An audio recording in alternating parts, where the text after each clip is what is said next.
자, 지금 우리는 포로 귀환 시대를 살펴보고 있습니다. 한번 해볼까요? 포로 귀환 시대. 네. 우리는 지난 2주간에 걸쳐서 학개서의 말씀을 통하여 제1차 포로 귀환, 1초 포로 귀환에 대한 기록을 살펴봤지요. 자, 앞으로는 오늘 2차 포로 귀환을 얘기할 거고요. 다음 주에 3차 포로 귀환, 그리고 그 다음 주에 말라기, 구약 성경의 맨 마지막 책인 말라기서를 함께 나누는 것으로 일단 설교의 계획을 제가 짰습니다. 자, 우리가 지난주에 본 대로 1차 포로 귀환은 언제 이루어졌습니까? 네, BC 538년도에 이루어졌다고 했어요. 그리고 보시면은 그 다음에 2년 후인 536년도에 성전 재건 공사가 시작되었다고 했지요. 그러다가 16년 동안이나 이 성전 재건이 중단되었습니다.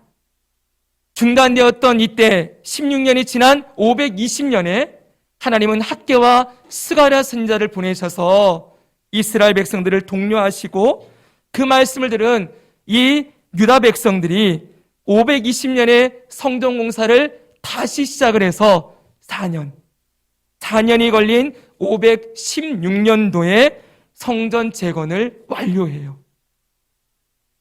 자, 우리는 앞에서 저를 보십시오. 바벨론 포로 기간을 몇 년이라고 배웠습니까? 바벨론 포로 기간이 몇 년이라고 배웠죠? 70년이라고 배웠죠? 이 70년 잊으면 안 돼요, 여러분. 예레미야를 통하여서 바벨론 포로 기간은 70년이 될 것이다 계속 말씀하셨는데 정말 여러분 70년일까요? 말씀하신 대로 딱 70년 맞을까요? 맞습니다. 밑에 보시면은 이 70년이 언제부터 언제까지냐? 세 번째로 포로로 잡혀간 때가 586년도예요. 그러니까 포로로 잡혀가는 게 세 번 있었다고 했죠? 3차 포로로 잡혀간 때가 586년. 그런데 성전이 재건된 때가 언제라고요? 516년. 그러니까 원래 1차가 돌아온 거는 538년도지만 하나님께서는 바로 성전이 재건되는 그때까지를 바로 포로 귀환이 완성된 것으로 보신다는 거예요. 그래서 586년에서 516년을 딱 빼면은 몇 년 나옵니까? 70년이요. 정확하지요? 하나님은 정확하게 이 하나님의 백성들의 역사를 이끌어 가시고 말씀하신 대로 이루시는 분이라는 걸 분명히 보여주는 거예요. 여러분 이건 상식으로 알아두셔야 돼요. 바벨론 포로 기간 70년이 언제부터냐? 3차 포로 잡혀간 때부터 성전 재건이 완료된 때까지 바로 70년입니다. 이렇게 알고 있어야 하는 것이지요. 자, 이제 여러분 유다인들은 두 개의 무대에서 살아가게 됩니다. 지도를 보여주시면 하나님 보십시오. 유다 땅입니다. 이 유다 땅에는 1차로 포로 귀환한 유다 백성들이 돌아와서 성전을 재건해 두고 여기 살고 있어요. 그런데 아직도 수많은 사람들이 저 바벨론 땅에 있지요.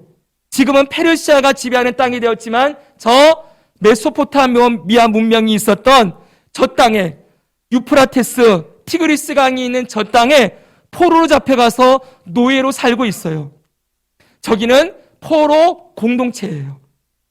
여전히 저 땅에 포로 공동체가 수많은 백성들이 살고 있고 일부분의 사람들이 1차 포로 귀환을 해서 유다 포로 귀환 공동체로 살아가고 있구나라는 두 개의 무대가 있다는 걸 머릿속에 놓고 말씀을 봐야 이해가 되는 것입니다. 자, 그러면 이것이 바로 1차 포로 귀환까지의 이야기예요. 그러면 오늘 우리가 2차 포로 귀환에 대해서 살펴보게 될 거거든요. 오늘 우리가 에스라 7장을 읽었지요. 7장 1절의 말씀을 같이 한번 읽겠습니다. 같이 읽습니다. 시작. 2일 후에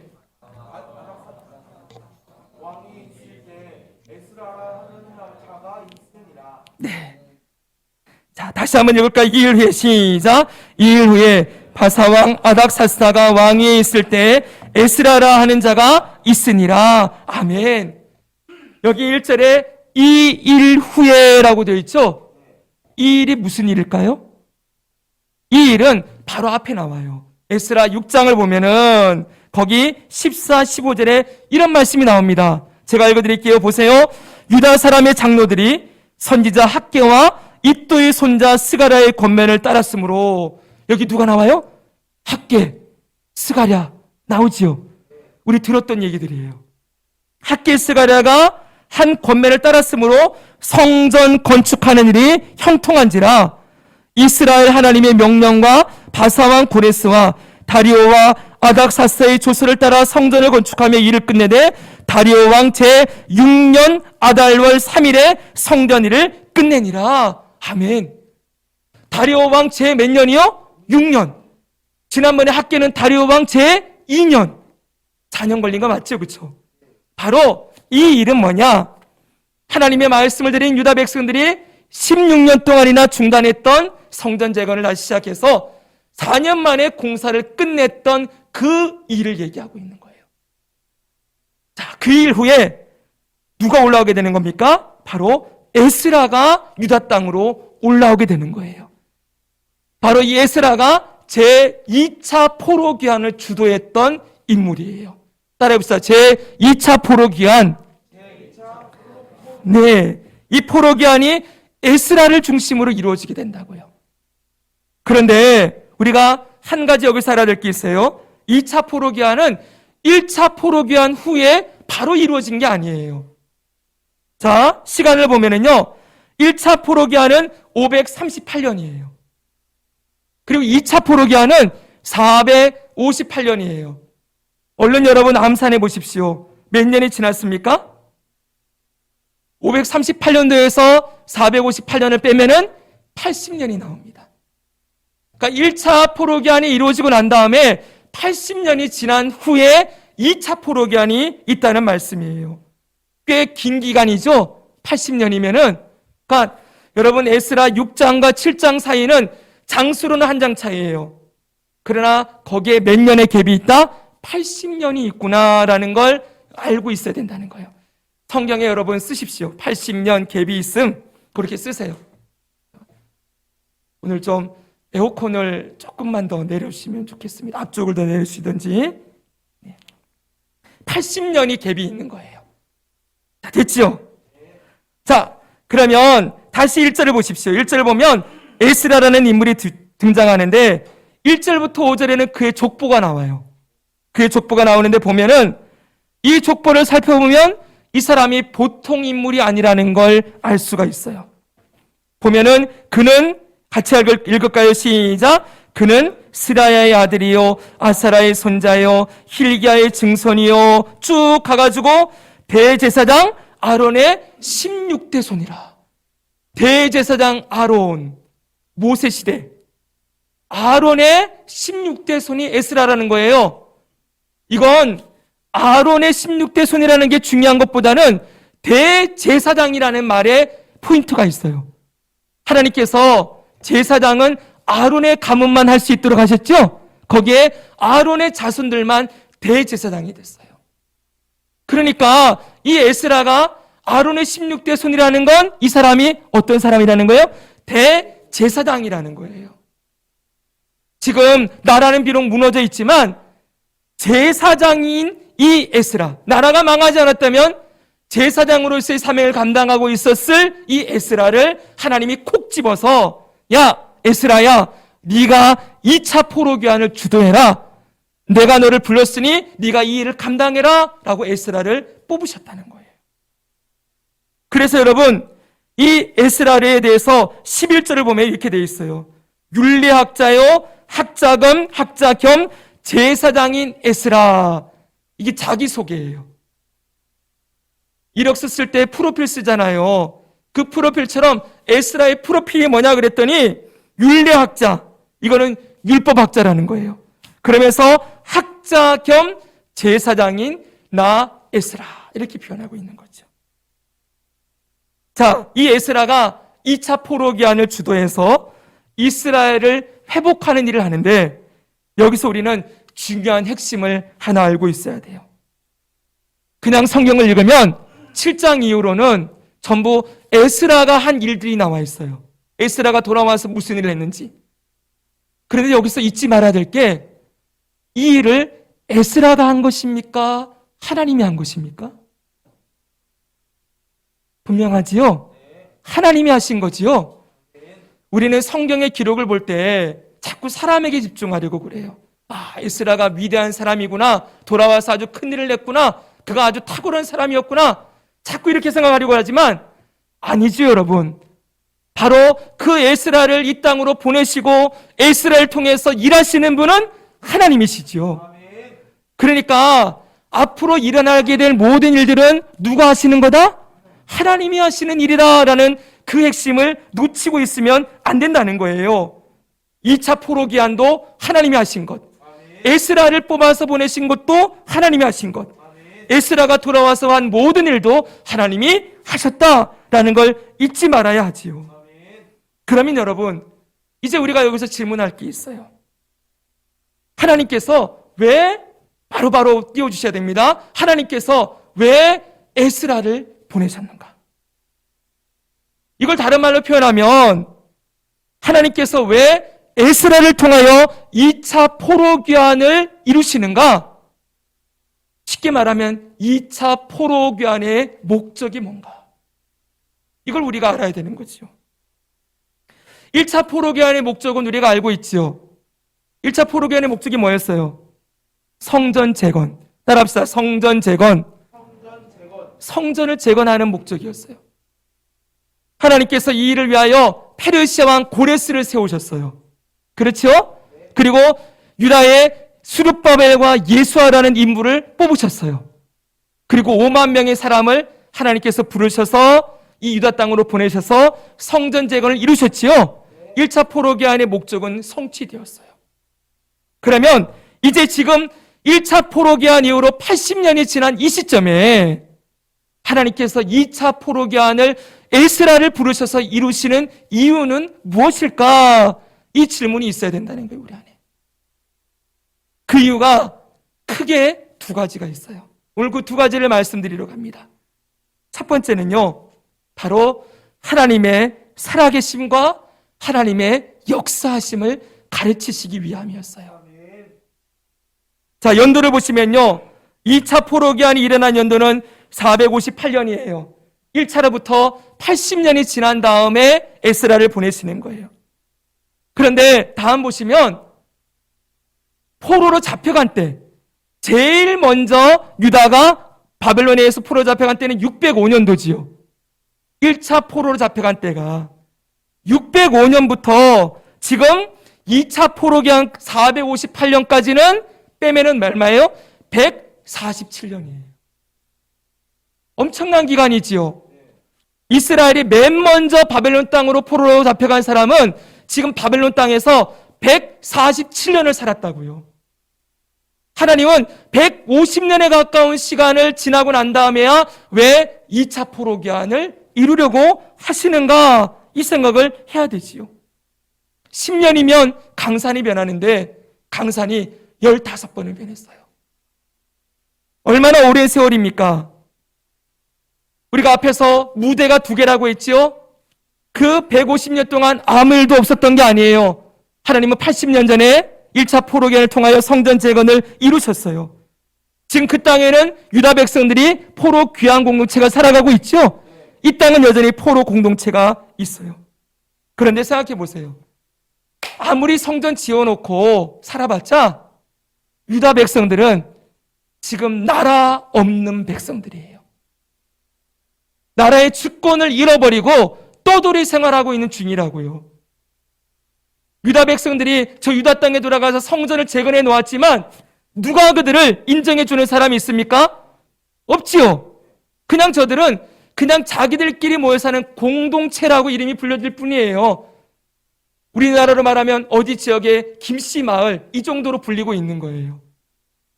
이들에게 어떤 소망이 있었겠습니까? 우리가 이렇게 열심히 살아서 우리 나라를 세워가고 우리의 후손들에게 우리의 나라를 물려주고 그리고 이방에게 침략당하지 않는 그러한 견고한 나라를 만들어서 우리가 이 나라를 쭉 이어가 봐야 되겠다. 이런 기대와 소망 이미 없어진 지 오래전이지요. 저 바벨론 땅에 150년 동안이나 살고 있었던 저들은 바벨론 포로 공동체는 어떠합니까? 이미 나라 뺏긴 지 150년이 흘렀어요. 이제 세대로 따지면 4세대, 5세대가 흘렀다고요. 이민 2세대, 3세대만 가도 한국말을 잊어버린다 그러는데, 여러분 포로 4세대, 5세대가 왔으면은 히브리어 기억하겠습니까? 우리 민족이 어떤 민족인지, 뿌리가 뭔지, 우리가 어떤 나라였는지 이런 거 알겠어요? 아니요, 다 잊어버렸지요. 우리나라 저 사할린 동포들 생각하면 돼요. 일제시대 때 한국인들을 저 사할린 땅에다 갖다 놨더니 그들이 고려인이 되었지요. 여러분 보십시오. 겨우 한국말 몇 마디 기억할 정도예요. 그분들을 비하하는 게 아니라 그 땅에 사니 그 땅에 동화될 수밖에 없는 거지요. 저 바벨론 땅에 150년을 살았으니 이들에게 무슨 기대와 소망, 비전, 꿈 이런 거 있었겠어요? 없지요. 삶의 목적, 오로지 생존. 먹고 사는 거예요.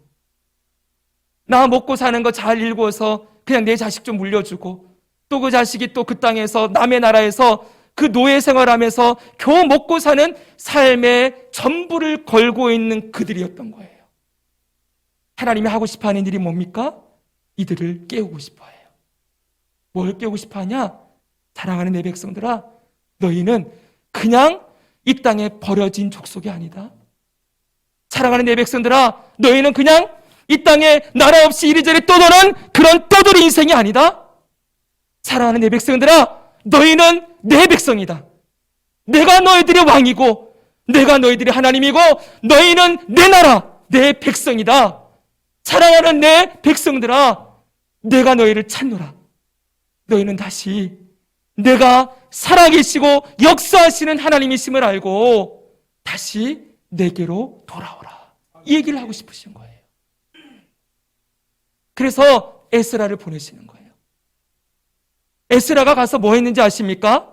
맨 먼저 이 땅에 돌아와서 한 일이 뭐냐면은 역사책을 쓰는 일이었어요. 뭘 썼다고요? 역사책이요. 왜 역사책이 필요합니까? 이 역사책이 있어야 우리 민족의 뿌리를 알겠지요. 우리 민족의 정체성을 알겠지요. 우리나라가 어떤 나라인지, 누구의 나라인지 이걸 알 거 아닙니까? 그래서 에스라가 했던 일이 뭐냐? 바로 역사책인 역대기를 쓰는 거예요. 역대기. 역대상하, 에스라서 누가 썼는지 아세요? 에스라가 썼어요. 에스라가. 우리가 성경을 보면은 열왕기 상하서나 역대 상하서가 비슷해 보여요. 그런데 전혀 달라요. 열왕기 상하는 남북 왕들이 계속 번갈아가면서 나오죠. 이거는 그 당시 쓰여진 책이에요. 그런데 역대 상하는 포로 귀한 시대 에스라가 쓴 거라고요. 열왕기 시대 150년 후에 쓰여진 책이 역대 상하. 여기는 북이스라엘의 역사가 나오지 않아요. 남유다의 역사만 나와요. 뭔지 아세요? 지금 에스라가 남유다 백성의 후예죠. 그렇잖아요. 그러니까 이 나라의 역사만 진짜 하나님 나라의 역사다라고 에스라가 정리해낸 게 역대상하라는 거예요. 그래서 역대상하에는 북이스라엘의 역사가 나오지 않아요. 오직 다윗의 혈통으로 이어지는 다윗 왕가의 역사만을 기록해 놓고 있는 것이지요. 여러분이 에스라가 돌아와서 역대상하를 기록할 때 잘 보십시오. 여러분, 역사서를 딱 쓴다 그러면 맨 앞에 1장 1절 서두, 딱 서론, 이거 뭘로부터 시작하느냐가 참 중요하잖아요. 이것은 이스라엘 역사의 기록이다. 뭐 다윗 왕의 역사의 기록이다. 뭐 이렇게 가면 될 것 같은데 에스라가 역사책을 기록하면서 어떻게 1장 1절을 시작했는지 보세요. 자, 보겠습니다. 읽어주십시오. 시작. 아담, 셋, 에노스, 게난, 마할랄렐, 야렛, 에녹, 무드셀라, 라멕, 노아, 셈, 함과 야벳은 조상들이라. 아멘. 여러분, 이건 기가 막힌 얘기예요. 우리가 알기로 이스라엘의 조상은 누굽니까? 시조. 아브라함이지요.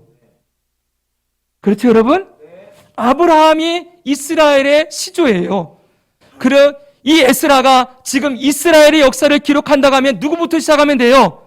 아브라함부터 시작하면 되는 거예요. 근데 아브라함 이야기는 어디 나오냐? 26절 28절에 다음 보여주세요. 여기 보니까 수룩 나올 데라 아브람 곧 아브람은 조상들이요 아브람의 녀석은 이삭과 이스마엘이라 아브라함이 이삭을 낳았으니 이삭의 아들은 에서와 이스라엘이더라. 여기 이스라엘이더라 나왔잖아요. 야곱의 이름. 아브라함이 이스라엘의 시조인데 아브라함 이름은 저 뒤에 23절에 나온다고요. 1장 1절에 누구부터 나와요? 다시 앞에 보여주세요. 바로 아담부터 나온다는 거예요. 아담이 나왔다는 건 그 아담 위에 누가 있는 거예요? 하나님이죠. 그래요, 여러분. 바로 에스라가 하고 싶은 얘기가 여기 있는 거예요. 이 나라는 아브라함으로부터 시작된 나라가 아니라 천지를 창조하신 하나님, 그 하나님으로부터 시작된 역사가 우리나라의 역사입니다. 이걸 알려주고 싶은 거예요. 이건 에스라의 마음이기도 하지만 하나님의 마음이기도 하지요. 하나님이 지금 나라의 정체성도 잃어버리고 나라의 이런 패배감과 회의감과 상실감에 사로잡혀 있는 이들을 향하여 말하고 싶은 건 사랑하는 내 백성들아, 바로 네 나라는 내가 시작한 나라다. 이 이스라엘은 너희들이 사람이 시작한 나라가 아니라 바로 아담을 창조하고 온 세상을 창조하신 모든 인류의 창조자, 모든 만물의 창조자 하나님 여호와께서 시작한 나라다라는 것을 알려주고 싶으신 거예요. 이제 여러분 성경이 좀 다르게 보이죠? 그냥 아담 이야기가 아닌 거예요. 아담 위에 하나님. 하나님이 그 백성들을 일깨우고 싶은데 어떻게 일깨우느냐? 역사책을 통하여서 내가 바로 이 나라를 시작한 바로 이 나라의 왕이다 라는 걸 알려주고 시작하는 것이지요.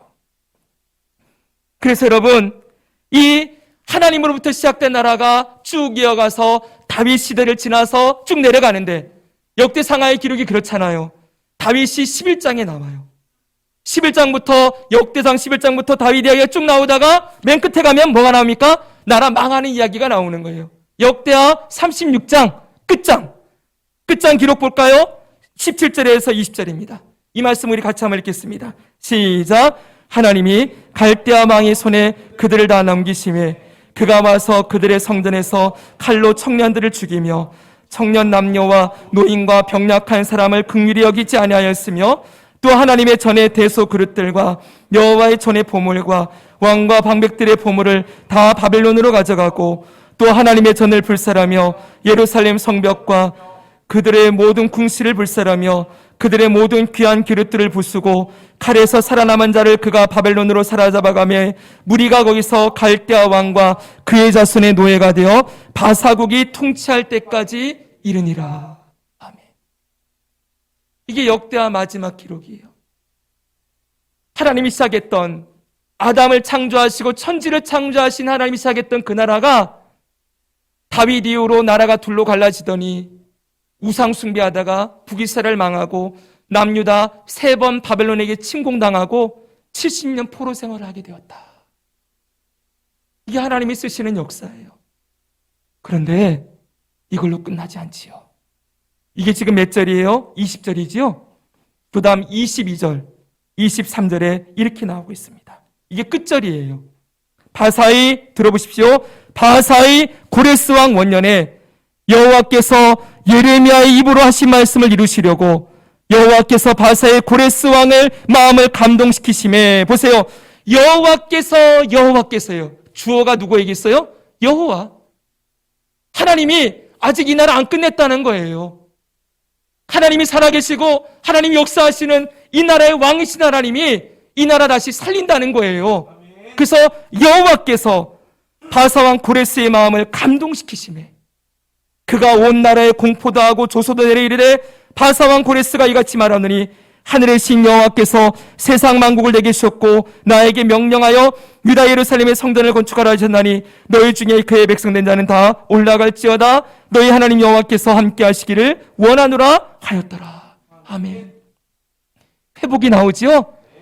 하나님의 회복이 역대하 뒤에 기록되어 있는 거예요. 그리고 여러분 에스라서 1장을 딱 갑니다. 이 말씀 다음에가 바로 에스라예요. 에스라 1장 1절에서 3절, 아까 읽었던 그 말씀이 그대로 나와요. 이번엔 여러분들이 읽어주십시오. 읽어주세요. 시작. 고레스 원년에 여호와께서 예레미야의 입을 통하여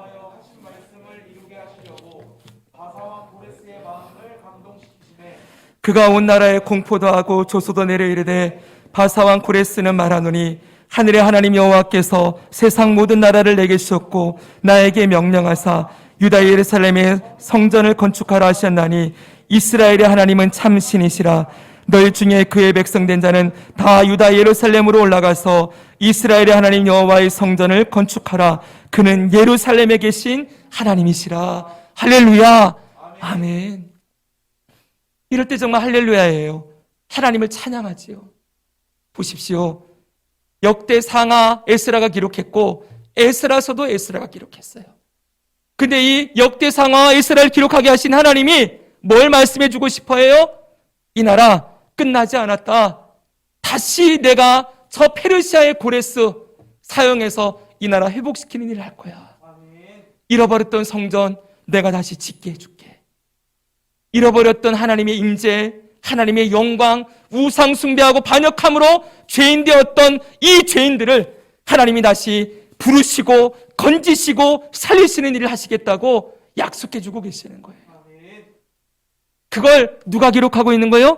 에스라가 기록하고 있다고요. 그러니까 여러분, 하나님도 참 귀하고 에스라도 참 귀하죠, 그렇죠? 에스라가 이 역사를 다 기록해내려면 얼마나 많이 공부했겠어요? 얼마나 많이 뛰어다녔겠어요? 에스라가 자기를 표현하는데 학자라 그랬어요. 그리고 그 뒤에는 모세의 율법에 익숙한 자다 그랬어요. 얼마나 에스라가 하나님의 명령을 받고 에스라야 네가 이 백성 깨우지 않겠니? 저 패배감과 상실감과 나라의 정체성을 잃어버리고 있는 저 백성들 나를 대신하여 네가 한번 깨워주지 않겠니? 네가 공부해서 내가 너에게 깨닫게 하는 하나님 나라의 역사 한번 기록해봐. 하나님 알겠습니다. 이 에스라가 그 하나님 나라의 역사를 저 아담으로부터 지금 이때까지 포로 귀환까지의 역사를 기록해내기 위해서 얼마나 몸부림쳤겠어요. 이 귀한 기록이 우리 손에 지금 들려져 있는 거예요. 그러니까 여러분 역대기를 보면은 족보들이 많이 나와요. 사람의 이름들도 많이 나와요. 보다 보면은 막 지겨워요. 뭐 사람 이름 이렇게 알지도 못한 이름 다 적어놨을까? 근데 여러분 한번 생각해 보세요. 우리나라가 150년 전에 죄송한 표현이지만 일본에게 나라 잃어가 지금까지 나라 잃고 있어요. 여러분 중에 가슴이 뜨거운 한 사람이 야, 이 나라가 이렇게 있어서는 안 되지. 우리 백성들 우리나라에 뿌리가 있는데 그래가면서 여러분 이 나라의 역사를 다시 기록해야 할 때 여러분 그냥 할 수 있겠습니까? 아니죠. 여러분 얼마나 몸부림치며 얼마나 눈물 흘리며 얼마나 기도하며 이 일을 감당했을까요? 아무튼 여러분, 그래서 이 에스라서 우리가 오늘 7장 읽었는데 1장부터 6장까지는 1차 포로기환의 역사가 그대로 나와 있어요. 우리가 지금 학개서를 배웠지만 학개서에 나오는 내용이 사실은 에스라서가 더 자세히 나와 있어요.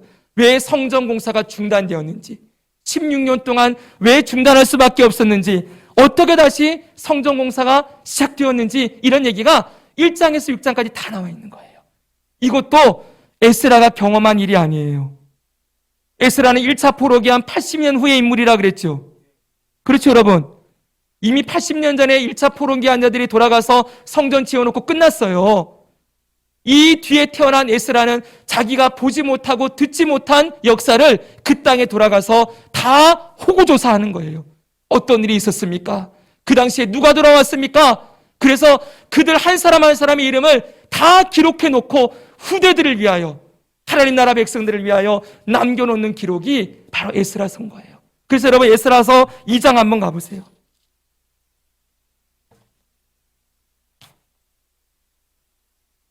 2장 한번 가보시면 돌아온 사람들 이렇게 돼 있죠. 제목이요. 이게 1차 포로기한 사람들이에요. 2절 한번 읽겠습니다. 2장 2절 시작. 곧 스룹바벨과 예수아와 느헤미야와 스라야와 르엘나와 모르드게와 빌상과 미스발과 비그웨와 룸과 바나 등과 함께 나온 이스라엘 백성의 명수가 이러하니 바로스 자수는 2172명이요 스바다 자수는 3722명이요 아라 자수는 775명이요. 읽기도 힘들죠. 근데 누가 썼다고 이거요? 에스라가요. 왜 썼다고요? 그 나라의 역사를 남기기 위해서. 여러분, 이 기록이 있어야 이 유다 백성들이 우리나라의 뿌리와 정체성을 알 수 있겠지요?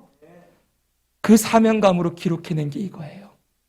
발로 뛰어가면서 당신은 누구 집 자손입니까? 당신은 언제 돌아왔습니까? 이러면서 한 사람 한 사람 다 조사해가면서 호구조사해서 밤새도록 써내려간 기록이 이 기록이라는 거예요. 그런데 이 기록은 누가 남겨주고 싶은 기록이라고요? 하나님이 남겨주고 싶은 기록이라는 거예요. 사랑하는 성도 여러분, 그래서 5장 한번 가보십시오. 5장 가니까 제목이 뭐예요? 성전 건축을 다시 시작하다. 그 앞에 4장에는 성전 건축을 방해하는 사람들 제목이 되어 있어요. 방해가 어떻게 됐는지, 5장에 성전 건축 어떻게 했는지, 6장에 다시 성전 건축을 시작해서 6장 14절 읽겠습니다. 14, 15절 유다 사람의 시작. 유다 사람의 장로들이 선지자 학개와 이또의 손자 스가랴의 권면을 따랐으므로 성전 건축하는 일이 형통한지라. 이스라엘 하나님의 명령과 바사왕 고레스와 다리오와 아닥사스의 조서를 따라 성전을 건축하며 일을 끝내되 다리오 왕 제6년 아달월 3일에 성전 일을 끝내니라. 아멘. 바로 성전 재건이 끝난 것까지 나와요. 그리고 7장에 뭐가 나온 거예요? 2일 후에 에스라가 2차 포로기로 돌아왔다. 이게 나오는 거죠. 멋지죠, 그렇죠? 네. 사랑하는 여러분, 보십시오. 오늘은 첫 번째까지만 하고 끝내겠습니다. 보십시오, 여러분. 하나님이 이 에스라를 통하여 역사책을 기록하게 하시는 이유가 뭐예요? 하나님이 창조주시오. 하나님이 역사의 주인이시오. 하나님이 살아계시고 역사하시는 이 나라의 왕이시라는 것을 이 백성들에게 일깨워주고 싶으신 것입니다. 그리고 조금 더 나아가면 하나님이 이 백성을 얼마나 사랑하시는지. 하나님은 심판하시지만 결코 그 심판으로 끝내는 분이 아니라 죄인을 구원하시고 살리시고 회복시키시는 분이라는 것을 이 기록을 통하여서도 다시 말씀해 주고 계시는 거예요. 하나님의 백성은 망하는 것 같지만 결코 망하지 않는다. 하나님의 백성들이 실패하는 것 같지만 하나님은 결코 실패하지 않으신다. 여러분 보십시오. 구약 성경의 역사를 우리가 쭉 보고 있는데 구약 백성들이 한 일이 뭐예요? 하나님은 열심히 구원해 놓아요. 근데 열심히 하나님을 버려요. 하나님이 그렇게 사랑해 주는데 열심히 하나님 사랑 버리고 딴 거 사랑하고 살아요. 하나님이 그렇게 산성이 되시고 구원이 되신다 말씀하시는데 이들은 그렇게 하나님 버리고 딴 거 저 나라 애굽 아수르 의지하면서 이 땅에 웅덩이 파놓고 살아요. 여러분 성경을 보면은 구약 성경에 여러분 가슴이 뚝 쳐져야 돼요. 하나님의 마음이 보여야 돼요. 여러분 자식이 맨날 여러분 속삭이는 자식이면 부모 마음이 맨날 여러분 못이 박히지 않겠습니까? 저놈이 언제 철들래나? 저놈이 언제 내 마음을 알래나? 언제 저놈이 돌아와서 정신 차리려나? 구약 성경 보면은 하나님의 그 안타까움이 보여져야 돼요. 그런데 여러분 이게 이스라엘이 곧 저와 여러분 아닙니까? 구약 성경의 이스라엘은 이 땅의 모든 인류의 샘플이라고 할 수가 있어요. 하나님이 이 땅의 모든 죄인들 가운데 내가 너 사랑한다 그래서 핏덩이 같은 에스겔서에 나오죠. 핏덩이 같은 그 버려진 아이 하나를 건져와요. 그래가지고 옷도 핏덩이 씻기고 깨끗하게 씻겨서 잘 길러내고 화려한 옷을 입히고 왕비로 만들어놨어요. 왕의 왕비, 가장 존귀하고 아름다운 존재로 만들어 놓았는데 이 왕비가 뭐합니까? 가가지고는 이 남자 저 남자 다니면서 여러분 하체를 드러내고 그 음행하고 다니면서 그 왕이신 하나님 버리고 자기 멋대로 살아가요. 그런 이스라엘을 하나님 어떻게 합니까? 호세아를 불러서 얘기하잖아요. 호세아야 내가 이 백성을 사랑한다. 너는 저 음란한 여인 고멜을 불러와서 네 아내로 삼아라. 뭘 보여주는 거예요? 이게 이스라엘인 거예요. 여러분 보십시오. 이 이스라엘의 이 폐역함, 이 이스라엘의 끊임없는 이 죄성, 결코 자신의 힘으로는 자기를 건져낼 수 없는 이 죄의 사슬, 얼마나 죄가 강력합니까? 얼마나 죄가 강력하게 사람을 사로잡고 멸망으로 이끌어갑니까? 여러분, 이 죄인된 이들을 건져낼 리가 없습니다. 이 나라는 이렇게 망해야 돼요. 이 나라 이렇게 끝내도 할 말이 없어요. 하나님이 버려도 입이 100개 1000개라도 할 말이 없는 백성들이에요. 근데 하나님 어떻게 합니까? 버리지 않으세요. 이 실패의 역사 가운데 한 줄기 빛이 있어요. 생명의 빛이 그들에게 비추어지는 거예요. 하나님의 살아계심이, 하나님의 신실하심이, 하나님의 구원하심이 이 이스라엘 백성들에게 보여지는 거예요. 여러분, 하나님이 얼마나 귀하신 분이십니까? 사랑하는 여러분, 하나님과 같은 분이 없지요. 이 세상에 어떤 신이 이런 신이 있습니까? 이 세상의 우상들은 전부 우상 숭배의 개념은 기브 앤 테이크예요. 네가 많이 주면 내가 많이 줄게. 네가 많이 더 섬기면 내가 많이 해줄게. 근데 아무것도 안 섬기면 아무것도 안 줘요. 그리고 오히려 죄를 지면 벌 줘요. 철저하게 권선징악이에요. 인과응보예요. 그런데 여러분, 구약성경에 인과응보가 나옵니까? 우리는 구약성경 보면서 하나님은 너무 무서운 하나님이다 그러지만 어디 구약에 무서운 하나님이 나옵니까? 여러분, 그렇게 죄짓는 이들을 끝까지 사랑하시는 하나님의 그 사랑, 그 자비, 그 긍휼, 그 은혜, 그 놀라우신 사랑만 가득하지요. 여러분, 보이십니까? 에스라를 불러서 성전 하나 지어놓고 다음 주에 보겠지만 이들이 또 죄짓고 있어요. 여러분, 다음 주에 볼 거예요. 이제 성전만 지어놓으면 뭐합니까? 성전 지어놓고 또 이방인 여자 데려다 와가지고는 또 서로 혼음하면서 또 범죄의 길을 걸어가고 있는 이들이에요. 80년 하나님이 구원해 놨더니 또 죄악의 길을 가요. 이 정도쯤 됐으면 하나님이 포기할 만도 하지요. 포기하지 않으시는 거예요. 다시 에스라 부르시는 거예요. 에스라야, 네가 가라. 네가 가서 저 백성들에게 내가 살아있음을 얘기해줘라. 저 백성들에게 내가 너희 하나님이라는 거 알려주어라. 그리고 너희는 내 백성이니 내게로 돌아오라고 다시 그들을 말씀으로 일깨워라. 이 얘기하고 싶은 거예요. 사랑하는 여러분, 오늘도 하나님은 동일하십니다. 살아계시고 역사하시고 구원하시고 신실하시고 자비로우시고 은혜로우시고 긍휼이 많으시고 노하기를 더디하시는 하나님이심을 믿습니다. 그 하나님이 우리의 하나님이에요. 사랑하는 여러분, 그 하나님의 그 사랑과 그 마음을 우리가 더 깊이 알았으면 좋겠습니다. 성경을 그냥 여러분 아직은 잘 모르니까 아직 이해되지 않는 것도 있으니까 그냥 넘어가죠. 근데 여러분, 하나는 아시면 좋겠어요. 이게 하나님의 사랑의 메시지다. 얼마나 하나님이 은혜로우신 분인지는 알려주는 말씀이다. 그 하나님이 오늘도 살아계십니다. 결론으로 우리는 이스라엘처럼 평생 그렇게 살아갈 거예요. 나이가 들면서 느껴지는 게, 여러분, 신앙의 연수가 늘어가고 나이가 들어가면 우리가 좀 더 우리 안에 선한 게 생길 것 같잖아요. 이제 예수님 믿은 지 30년 됐으면은 우리가 조금 더 우리 안에 뭔가 의로움이 쌓였을 것 같잖아요. 근데 그런 거 있습니까? 그럼 모태신앙으로부터 지금까지 교회 다니신 분들 한 40년 교회 생활했는데 여러분 안에 더 선한 것들이 생겨납니까? 아니지요. 갈수록 더 우리의 본성이 악함을 철저하게 깨닫게 되지요. 사랑하는 여러분, 우리에게 소망이 없습니다. 오늘도 우리에게 하나님의 긍휼과 자비가 필요합니다. 하나님께 돌아가서 하나님, 저를 다스려 주십시오. 저를 만져주십시오. 하나님의 살아계심으로 저를 통치해 주십시오. 하나님 살아계심을 알게 하시고 하나님 경외하며 살아가도록 도와주십시오. 하나님 잊어버리고 살다가 망하지 않도록 주여 나를 긍휼히 여겨주시옵소서. 하나님 나를 불쌍히 여겨주세요. 날마다 엎드려 기도하는 자, 하나님은 그 모습을 보고 싶어 하세요. 사랑하는 여러분, 오늘도 우리가 하나님의 살아계심을 들었습니다. 그분이 어떤 분이신지를 배웠습니다. 그분을 더 찬양하고 예배하며 살아가지 않으시겠습니까? 그분을 매일매일 더 부르며 그 하나님의 임재와 영광을 사모하며 하나님 앞에 살기를 원하시지 않으시겠습니까? 이 신실하신 하나님이 오늘도 우리를 부르고 계십니다.